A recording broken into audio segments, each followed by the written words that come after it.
결혼 29년. 나 오재근은 금융제작소를 운영하며 성실하게 살아왔다. 새벽 6시에 출근해서 저녁 8시에 퇴근하는 일상이 20년째 반복되고 있었다. 아내 유진이는 전업주부였고 아들 세연이는 27살이 되어서도 취업 준비 중이었다. 변화는 유진이의 갱년기와 함께 찾아왔다. 53살이 된 아내는 밤마다 식은땀에 젖어 깨어나고 사소한 일에도 짜증을 내며 우울해했다. 여보, 나 정말 이상해. 아무것도 하기 싫고 죽고 싶기도 하고. 유진이가 눈물을 흘리며 말했을 때 나는 당황했다. 29년을 함께 산 아내가 이렇게 무너져가는 모습을 본 적이 없었다. 병원에 가보는 게 어때? 산부인과는 가봤는데 호르몬 치료만 하라고 하더라. 마음이 아픈 건 어떻게 해야 할지 모르겠어. 그때 유진이가 인터넷에서 찾은 곳이 마음치유 상담센터였다.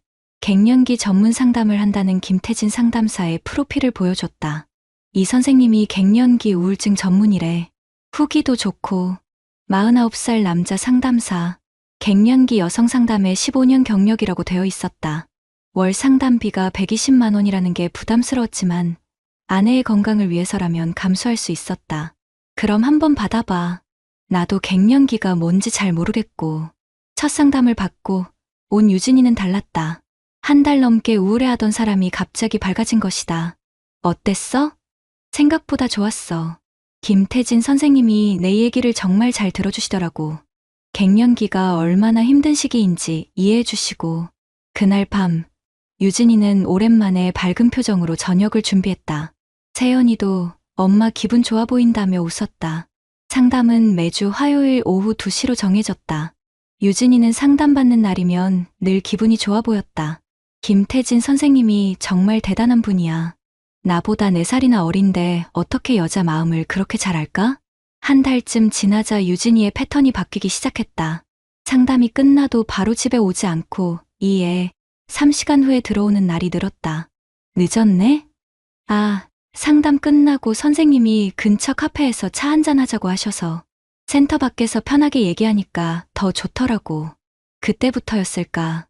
유진이가 휴대폰을 더 자주 들여다보기 시작한 건 화장실에 갈 때도 잠자리에 들 때도 손에서 놓지 않았다. 가끔 메시지가 오면 혼자 미소를 지었다. 누구랑 메시지하는 거야? 김 선생님이요. 갑자기 우울해질 때 연락드리면 조언해 주시거든요. 하지만 내가 곁에 오면 자연스럽게 화면을 돌리거나 휴대폰을 뒤집어 놓았다.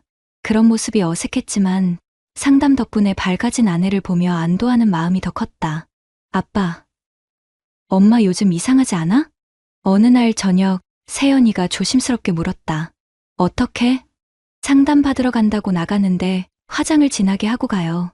그리고 돌아와서는 혼자 방에서 계속 웃어요. 뭔가 예전이랑 달라요. 날카로운 관찰이었다. 나도 느끼고 있던 부분이었다. 갱년기 우울감이 나아진 건 좋지만 유진이의 변화에는 뭔가 다른 요소가 섞여 있는 것 같았다. 상담 효과가 나타나는 거겠지. 좀 더 지켜보자. 하지만 속으로는 불안감이 커져가고 있었다. 29년을 함께 산 아내의 표정과 행동에서 처음 보는 무언가를 감지하고 있었다. 상담을 시작한 지 2개월째 유진이의 변화는 더욱 뚜렷해졌다. 화요일마다 상담을 받으러 나가는 유진이의 모습이 완전히 달라졌다.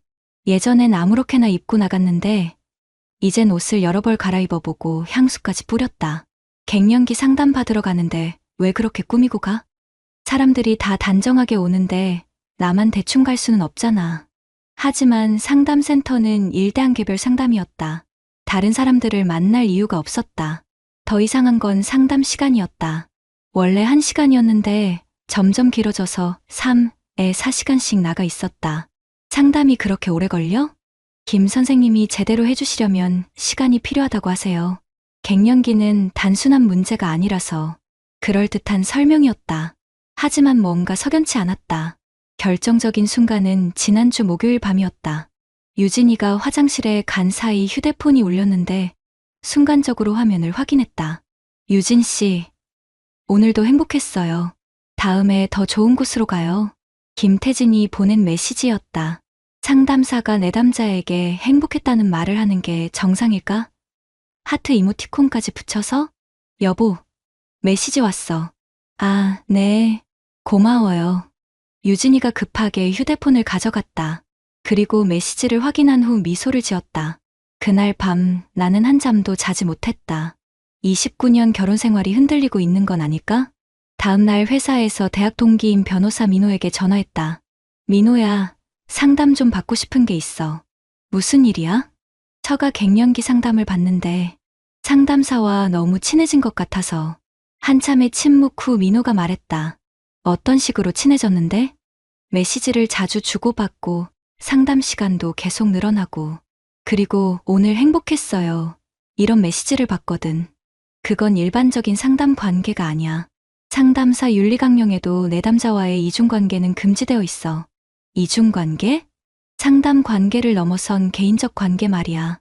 특히 감정적 친밀감을 표현하는 건 명백한 위반이야. 민호는 더 구체적인 증거가 필요하다고 조언했다. 카드 사용 내역, 휴대폰 메시지, 목격자 진술 등 법적으로 쓸 수 있는 것들 말이다. 하지만 함부로 뒤지면 안 되고 합법적인 범위에서만 해야 해. 집에 돌아와서 나는 본격적으로 유진이의 행동을 관찰하기 시작했다. 29년 결혼 생활에서 처음으로 아내를 의심하고 있는 내 자신이 초라했지만 뭔가 잘못되고 있다는 직감을 무시할 수 없었다. 가게를 관리하는 내가 매월 확인하는 카드 내역에서 이상한 점들을 발견했다. 3월부터 상담센터 근처 고급 이탈리안 레스토랑에서의 점심 식사가 나타나기 시작했다. 평일 오후 2시, 5만 원. 상담 후라고 하기에는 금액이 과했다. 더 이상한 건 같은 날 같은 시간대에 커피숍에서 추가 결제가 있었다는 점이었다. 연극 공연 티켓 임해도 있었다. 일요일 오후 예술의 전당. 나와 세연이는 그날 집에 있었다. 그럼 유진이는 누구와 갔을까? 백화점 남성 의류 매장에서 넥타이 구매. 18만 원. 내 넥타이가 아니었다. 나에게 물어보지도 않고 산 넥타이를 누구에게 준 걸까? 그날 밤 유진이가 샤워하는 동안 조심스럽게 휴대폰을 확인해봤다. 메시지함을 열어보니 태진 선생님이라는 이름이 맨 위에 있었다. 최근 메시지들을 보니 내 예상보다 훨씬 심각했다. 유진 씨, 남편은 당신을 제대로 이해 못하는 것 같아요. 재근이는 말이 없어서 뭘 생각하는지 모르겠어요. 저는 달라요. 유진 씨의 마음을 잘 알고 있어요. 선생님만 있으면 정말 살 것 같아요. 이런 기분 처음이에요. 가슴이 답답해졌다. 29년 동안 묵묵히 가정을 지켜온 내가 말이 없다고 해서 무관심한 남편 취급을 받고 있었다. 더 심각한 대화도 있었다. 우리 진짜로 만나면 안 될까요? 상담실 말고 다른 곳에서요. 다음 주 토요일에 시간 있으세요? 네, 좋아요. 선생님이랑 있으면 편해요. 내 손이 떨렸다. 이건 상담이 아니라 불륜의 전 단계였다. 더 확실한 증거가 필요했다. 재무팀장 출신답게 데이터를 수집하기 시작했다. 유진이의 외출 시간과 귀가 시간을 엑셀에 정리했다. 상담이라고 한 날들의 패턴을 분석해봤다. 화요일과 토요일에 유독 늦게 들어오는 빈도가 높았다. 그리고 그날들은 어김없이 화장을 진하게 하고 좋은 옷을 입고 나갔다. 회사에서 틈틈이 검색해본 결과 마음치유 상담센터는 주 1회 정기상담만 있었다. 그런데 유진이는 일주일에 2회, 3번씩 상담 관련 일로 나간다고 했다. 거짓말이었다. 결정적인 순간은 지난주 토요일이었다. 유진이가 김 선생님과 심화 상담이라며 나간 날이었다. 나는 회사 차를 빌려 멀찍이 따라 나섰다. 유진이의 차는 상담센터가 아닌 시내 호텔 주차장으로 향했다. 10분 후 검은색 아우디가 나타났고 운전석에서 내린 남자가 유진이에게 다가갔다. 키 175cm 정도의 마른 체형, 깔끔한 정장 차림. 김태진이었다. 두 사람은 자연스럽게 팔짱을 끼고 호텔 로비로 들어갔다. 상담사와 내담자 사이에서는 절대 있을 수 없는 신체 접촉이었다. 나는 차 안에서 휴대폰 카메라로 그 장면을 촬영했다. 시간은 오후 2시 17분이었다. 3시간 후, 두 사람이 호텔에서 나왔다. 유진이의 머리가 약간 흐트러져 있었고 나갈 때 했던 화장이 많이 지워진 상태였다. 김태진은 유진이의 허리에 손을 두른 채 주차장까지 동행했다. 더 이상 확인할 필요가 없었다. 집에 돌아온 유진이에게 물었다. 상담 어땠어? 오늘은 좀 힘든 주제를 다뤘어요. 그래서 시간이 좀 걸렸고 29년을 함께 산 아내가 내 눈을 똑바로 보며 거짓말을 하고 있었다. 힘든 주제를 호텔에서 다뤘나? 유진이의 얼굴이 순간 굳어졌다. 무슨 말이에요? 시내 호텔 말이야. 김태진이랑 같이 들어가는 거 다 봤어.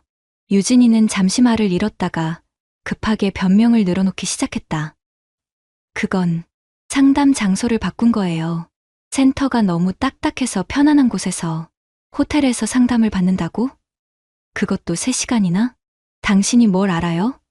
갱년기 치료는 안전한 공간에서. 그만해. 나는 처음으로 유진이에게 소리를 질렀다. 29년 결혼 생활에서 한 번도 목소리를 높인 적이 없는 내가 카드 내역도 다 봤어. 레스토랑, 공연 티켓, 남자 넥타이까지. 이게 상담이야? 유진이의 얼굴이 창백해졌다. 그건 치료 과정에서 29년을 바보로 살았구나. 나는 더 이상 변명을 들을 수 없었다. 서재로 들어가 민호에게 전화했다. 민호야, 호텔 출입하는 사진까지 찍었어. 이제 어떻게 해야 할까? 재근아, 이 정도면 충분해. 상간자 소송도 가능하고 이혼 소송에서도 100% 이길 수 있어. 위자료는 얼마나 받을 수 있을까? 정서적 불륜에 상담사 지위 남용까지 고려하면 2,500만 원에서 3,500만 원 정도 예상돼. 다음 날부터 나는 본격적인 대응에 나섰다. 먼저 한국상담심리학회에 윤리위반 신고서를 제출했다. 김태진의 행위는 윤리강령 제4조 이중관계 금지, 제7조 성적 친밀감 금지를 명백히 위반했다. 신고서에는 호텔 출입 사진, 메시지 내용, 카드 결제 내역 등을 증거로 첨부했다. 그날 저녁 세연이와 진지한 대화를 했다. 세연아, 엄마 상황이 심각한 것 같아. 아빠가 좀 더 정리해야 할 것 같은데 너는 어떻게 생각해? 아빠, 저도 이상하다고 생각했어요. 엄마가 요즘 너무 달라졌어요. 집에서는 맨날 핸드폰만 보고 저랑 대화도 안 하려고 하고. 힘들겠지만 조금만 더 참아줄 수 있겠어? 아빠가 정리할 때까지. 세연이는 고개를 끄덕였다. 27살 아들이 이런 상황을 감당해야 한다는 게 미안했지만 지금은 가족을 지키기 위해 필요한 일이었다. 민호와의 상담에서 구체적인 법적 대응 방안을 정했다. 재근아, 이혼 소송과 상간자 소송을 동시에 진행하는 게 좋겠어. 증거가 완벽하니까 승소는 확실하고. 소송 비용은 얼마나 들까? 변호사 착수금 500만 원, 성공보수 인정액의 20% 정도, 총 1,200만 원 내외로 예상돼. 금형제작소 월 매출이 1,700만 원 정도였으니 부담스럽긴 했지만 감수할 수 있는 범위였다. 그리고 재근아, 상담센터에서도 조사가 들어갔어. 김태진 말고도 다른 피해자들이 있을 수 있다고 하더라. 예상대로였다. 전문가 지위를 이용해서 여러 여성들을 상대로 같은 짓을 했을 가능성이 높았다. 일주일 후 상담센터에서 연락이 왔다. 김태진이 해촉됐다는 통보였다. 그리고 예상대로 다른 피해자가 2명 더 있다는 사실도 밝혀졌다. 모두 40대 후반에서 50대 초반의 갱년기 여성들이었습니다. 같은 수법으로 접근했던 것 같습니다. 센터장의 설명을 들으니 더욱 화가 났다. 갱년기로 힘들어하는 여성들의 약함을 노린 악질적인 범죄였다. 그 다음 날, 나는 이혼 소장과 상간자 소송을 동시에 제기했다. 29년 결혼 생활의 마침표를 내가 직접 찍는 순간이었다. 유진이가 법원에서 온 서류를 들고 집에 들어왔을 때 얼굴이 새하얗게 질려 있었다. 여보, 이게 뭐야? 이혼 소송이 뭐고 위자료가 뭐야? 나는 소파에 앉아 조용히 유진이를 바라봤다. 29년 만에 처음으로 내가 주도권을 잡는 순간이었다. 내가 김태진이랑 뭘 했는지 난 다 알고 있어. 뭘 안다는 거야? 무슨 소리야? 아직도 발뺌을 하려고 했다. 나는 폰을 꺼내 촬영해둔 사진들을 보여줬다. 호텔 출입하는 사진, 팔짱 끼고 걷는 사진, 카드 결제 내역까지. 이게 상담이야? 유진이의 얼굴에서 모든 혈색이 사라졌다. 여보, 미안해. 정말 미안해. 내가 잠깐 정신을 잃었어. 잠깐? 4개월이 잠깐이야? 나는 처음으로 목소리를 높였다. 29년 동안 참아온 분노가 터져나왔다. 29년 동안 난 뭐였어? 새벽 6시에 출근해서 밤 8시에 들어와도 가족을 위해 살았는데 갱년기 상담비 월 120만 원도 아깝지 않다고 생각했는데 여보, 제발 이해해줘. 나도 외로웠어. 넌 항상 바쁘고 대화도 없고. 대화가 없다고? 내가 29년 동안 행동으로 보여준 게 대화가 아니야? 그때 세연이가 방에서 나왔다. 27살 아들 앞에서 이런 모습을 보여주게 된 것이 가장 마음 아팠다. 엄마, 29년 동안 아빠가 우리한테 어떻게 해주셨는지 모르세요? 새벽같이 나가서 밤늦게 들어오시면서도 제 용돈은 한 번도 밀린 적 없었어요. 세연아, 아빠는 말씀이 없으셨지만 사랑이 없으셨던 건 아니에요. 그걸 왜 몰라주셨어요? 나는 아들의 말에 가슴이 벅차올랐다. 적어도 세연이는 내 마음을 알아주고 있었다. 그날 밤, 유진이는 친정으로 갔다. 남은 건 나와 세연이뿐이었다. 아빠, 끝까지 가세요. 잘못한 사람이 대가를 치러야죠. 아들의 말에 나는 더욱 확신이 섰다. 29년을 바보로 살았지만 이제는 달랐다. 5장 나만의 이름으로 법정에서의 승리는 예상보다 빨랐다. 첫 번째 조정기일에서 유진이는 모든 사실을 인정했다. 변명할 여지가 없었으니까. 이혼 조정은 2개월 만에 성립됐다. 양육권은 세연이가 성인이라 해당 없었고 재산 분할은 7대3으로 내가 우세하게 받았다. 29년 동안 내가 벌어온 돈이었으니 당연한 결과였다. 상간자 소송에서 법원은 2,800만 원을 인정했다. 재판장은 판결문에서 이렇게 명시했다. 피고는 상담사라는 전문가적 지위를 남용하여 원고, 배우자의 심리적 취약성을 이용했으며 이는 매우 악질적인 불법행위에 해당한다. 2,800만 원. 29년을 우롱당한 대가치고는 적다고 생각했지만 법정에서 공식적으로 내 억울함이 인정받은 것만으로도 의미가 있었다. 김태진은 판결 후 내게 다가와 무릎을 꿇었다. 형님, 정말 죄송합니다. 제가 돈은 어떻게든 마련하겠습니다. 하지만 나는 차가운 표정으로 대답했다. 사과는 당신 가족한테 하세요. 나한테 할 말은 아니죠. 김태진의 상황은 내 예상보다 훨씬 심각해졌다. 한국상담심리학회에서 자격이 영구 박탈됐고 상담센터도 폐업했다. 다른 피해자들의 추가 고발도 예정되어 있었다. 유진이는 더 참담했다. 갱년기 상담 불륜 사실이 동네에 알려지자 완전히 고립됐다. 그동안 친하게 지내던 주부들은 하나둘 연락을 끊었고 마트에서도 수근거리는 시선을 받아야 했다. 갱년기 때문에 힘들다더니 알고 보니 바람이었네. 29년을 함께 산 남편을 두고 상담사랑. 그 나이에도 그런 짓을 하네. 결국 유진이는 친정으로 내려갔다. 53살에 새로 시작하기에는 서울에서의 상처가 너무 컸다. 이혼이 확정된 후 나는 세연이와 새로운 일상을 만들어 나갔다. 아빠, 엄마 생각 안 나요? 가끔 나지. 그래도 이제 속이 편해. 저도 그래요. 처음엔 엄마가 그리웠는데 이제는 우리끼리 사는 게 더 편해요. 세연이는 생각보다 잘 적응했다. 오히려 엄마가 있을 때보다 더 밝아진 것 같았다. 갱년기 핑계로 우울해하던 엄마의 감정. 기복을 견디는 것보다 차라리 아빠와의 안정적인 생활이 나은 모양이었다. 공장 일도 다시 활력이 생겼다. 마음의 짐을 덜고 나니 일에 더 집중할 수 있었다. 직원들도 내가 밝아진 걸 알아챘다. 사장님, 요즘 표정이 좋아지셨네요. 그래? 나이 들어서 그런가 봐. 사실은 진실을 밝혀내고 정의를 구현했다는 만족감 때문이었다. 29년을 바보로 살았다는 분노보다는 끝까지 포기하지 않고 맞서 싸운 자신에 대한 자부심이 더 컸다. 6개월 후, 우리는 다른 지역으로 이사했다. 세연이도 취업이 확정되어 새로운 환경에서 새로 시작하고 싶어 했다. 새 집은 조용한 주택가에 있는 빌라였다. 아파트보다는 작았지만 세연이와 둘이 살기에는 충분했다. 아빠, 여기 정말 좋네요. 공기도 맑고. 세연이가 활짝 웃으며 말했다. 오랜만에 보는 아들의 밝은 표정이었다. 1년 후 나는 새로운 취미도 생겼다. 주말에는 세연이와 함께 등산을 다니고 평일에는 헬스장에서 운동한다. 56살 중년 남자에게는 늦은 시작이지만 새로운 도전이 즐겁다. 무엇보다 세연이와의 관계가 더욱 돈독해졌다. 예전에는 유진이를 통해서만 소통했는데 이제는 직접 대화하는 시간이 늘어났다. 아빠, 제가 결혼하면 아빠처럼 살고 싶어요. 말은 없어도 행동으로 보여주는 그런 아버지가 되고 싶어요. 아들의 말에 가슴이 뭉클했다. 29년 동안 말없이 가정을 지켜온 것이 헛되지 않았다는 생각이 들었다. 가끔 비슷한 상황에 처한 남성들이 조언을 구하러 온다. 온라인 커뮤니티에서 내 이야기를 보고 연락해오는 경우가 많다. 형님, 어떻게 그렇게 냉정하게 대처하셨어요? 감정적으로 대응하면 져요. 확실한 증거를 모으고 법적 절차를 통해 정당하게 해결하세요. 내 경험이 다른 사람들에게 도움이 된다니 보람을 느꼈다. 며칠 전 한국상담심리학회에서 연락이 왔다.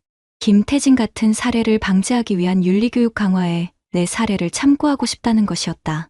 갱년기라는 의료적 취약성을 이용한 상담사의 권위 남용은 절대 용납될 수 없습니다. 이번 사건을 계기로 상담 윤리를 더욱 강화하겠습니다. 내가 한 일이 다른 가정들을 보호하는데 도움이 됐다는 사실이 뿌듯했다.